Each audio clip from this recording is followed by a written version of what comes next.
koonkan aadmiga jooga qof kasta kurbadiisiyo kaskiisuu hadlayaaho dadku waa kalamaan haddii aad kululaato halla boodin ka shee kaalintaada ka qaado dadku waa kalamaane wixii kula wanaagsan qaar baa kohanayee ha kasoomin dhegayste dadku waa kalamaane intaasi waa kaftan waane markanna ku soo dhowaada xubintii kalamaan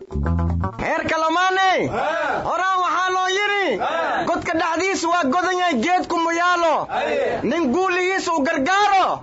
waa gudba gurigaaga alla biye anagu god kuma jirno niyow warniyow maamaadi inkugu dheeloy godan qodaki wariya mayle erey godqiyaanan qodoy hoobada godaason aan dheerayto ka dhiyaas mooshiidii war gabaygu waad kala helmaanteena naga dhagaystaan dhamaystirne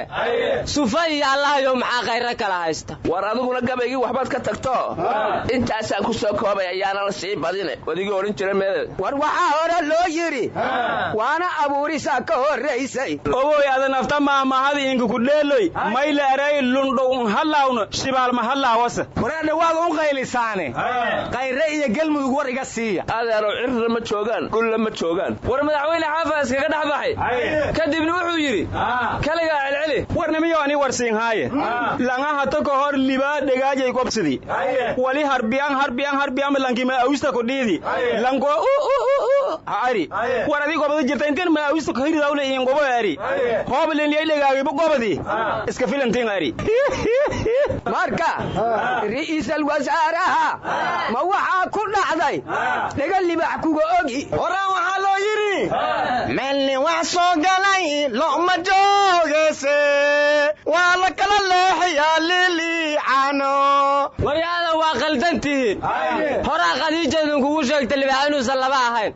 marka libaxu waa qayrama libax kale u taahaya waryaareen waxa siga daayay shiinuhu dakadii hobyo ma dhameeyeen warnimayow libax aad sheegaysaan wuxuu khayr noqon doonaa markuu macalinka xasan daahir awees oo u keeno warwaati wadaadkan sheekh roobow loo keenaye horta dawladda ma wadaad kale soo wadaa wadaad xirid badana ay adiga wadaadka lama taabane maxaad rabtaa waryaada anu qayladaas ma rabe doorashadii qof iyo cod ahayd ma la qabtay waranamaysiin warsaday sheekadii bariga dhaha ee hobyo may haka bahi warnimayo war ma haysaane abwaanin dhageelaan wuxuu soo qoray sheeko lala yaabay wuxuu yidhi Iiraan baa hadashay waxay tiri Ingiriisow markabka aad naga haysaan noo soo daayay annaguna midkaan idinka haynaan idiin soo daynaynay sidaasna aan isku dhaafsanaa labada markab Ingiriis baa hadlo asla wuxuu yidhi Iiraan ay annagu waxba idiin soo dayn mayne markabka aad naga haysaan si dhaqso noogu soo daayay heshiiska caalamiga ah la dhawra war sheekadaas abwaanka may baa ka manguuriyay sheekadii arabta Mareykanka ka haay oo hayti kaadana kullihi keegin ana iskale war maya waa khiyaamada ma ku bara war ma haysaane Iiraan iyo hanala aadin adduunyo kale Muqdisho war ma ka haysin war Muqdisho meesha taabataabada waa nabar war nabar ku galay naga dhageyso war yaa warkaan dhageyso Hargeysa meesha laga taabtay waa antaraaban tahay xujo iyo liba xarunta yaal xidida dhaadheer xasbay noqotay xulufooyin baas kala xirmaysteen inkastoo xibna badan la xulo xilalna loo dhiibo inkastoo xariiraan qudbo dhaar xaf lagu siiyo xeel iyo hadii xoog intaba la isku wada xoorshay xinjir daadshay iyo xaasid xamar laga xoreyn waa war anta asrafaada ma maraas walaalayaalow jidadaniin furba kiifilana xoog hadis wax tar lahay maalin hadeeyo marood xamar imaan lahay war bariyo iyo walaalayaalow nooma dhimana muwaadan maqal macal hooyooyinka iyo hadlayo dhahaya horaadkaad qurqurisiyo caanu iyo ku qabanino hooyo qaraxa igada war ma haysaane musharax gudoomiyaha gobolka Banaadir waa Salaad Cali Jeelle war xilkii la taliyaa madaxweynaha masjiday war Allah u naxariistay Maxamed Dheere wuxuu yiri yaa la taliyahan ku fala islaan cuuriyaan aba naga kartee baan dheesko Salaad Cali Jeelle ayaantan waa waaya warkiisa ilaa tuba meel ugu jirtay war ma haysiine gudoomiyaha hore degmada wada jir Axmed ayaa hadlay wuxuu yiri masiibada ka dhacday gobolka Banaadir waxay la mid tahay qaranka oo asaaskii laga dumiyay meel fogna kama imaane waxa lagu maleegay gobolka dhexdiisa shir amni ayaa lagu qabanay oo yiri amniga dadka u xil saarnayna hal qof kama joogin wariyaan miyaan hore leedin oran mid bashaar ha qaatiyo hub iyo shaabad gooni ee shaki ma leeynay laba shabaab wada shaqeeyaan war aniga labadaas meerisa wadnaa cadaysay mar dambe ay oran kartid ay dhageyso xaaji xaaji muuse suudi baa hadlay wuxuu yidhi gudoomiye yariisow qaraxa lala beegsaday aad baan uga xunnahay allaha soo caafiyo minii wargaani la gaarana waraayaal warwar ma haysiine xildhibaan abwaan cabdishire cayaar jecel ayaa gebiyey wuxuuna yidhi intaan xaalku xumaan oo xarunta lagugu soo gelin ha la bedelo xukuumadda oo haddii la bedelayo muxuu u kala reebayaa horta nimayaho cayaar jecli iyo xildhibaannimo iyo abwaannimo meel ma wada galaan madaxweynuhuna wuxuu sheegay xukuumaddiisu inay fiican tahay amarkiisu ugu horreeyana waa ku soo saaro qorshe la imaadu dhaa amniga lagu sugay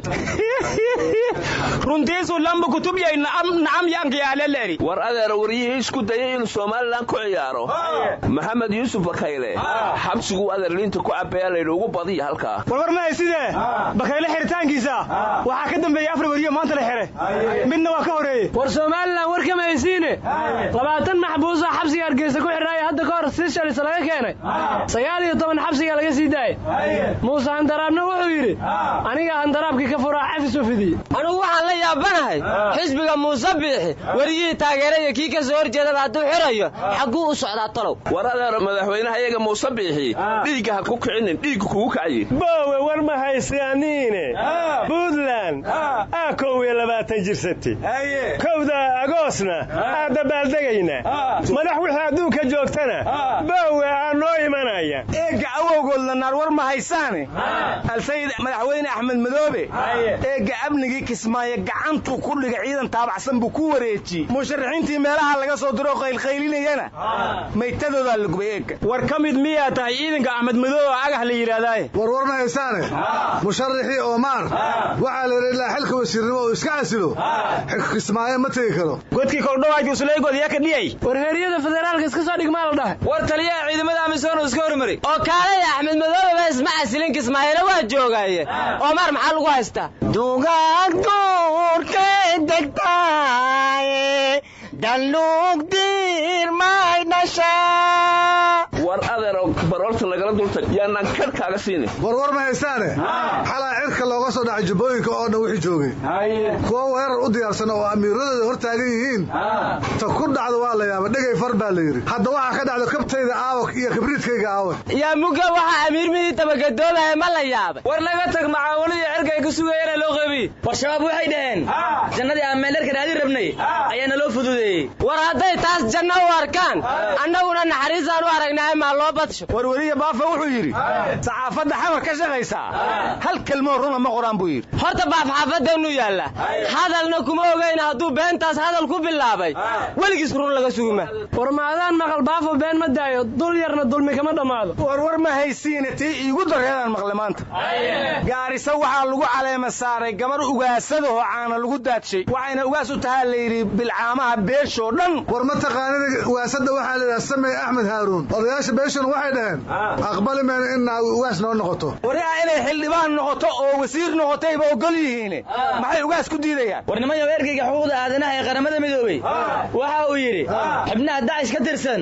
sidii naasigii ha loola dhaqmo annagu ma naasiyaan naqaanaa naasixuuya naasku haku go'e war naasigu waa hitler waa ninkii dadka xasuuqi jiray hitler ma annaguna xasuuqa iyagu xasuuqay war ardan iyo dhowlada nagala taga gantaal waa gantaal weligiisba war naga taga iimaanka allah ka qaade waryaaya war aamusa war ilaahay ka baq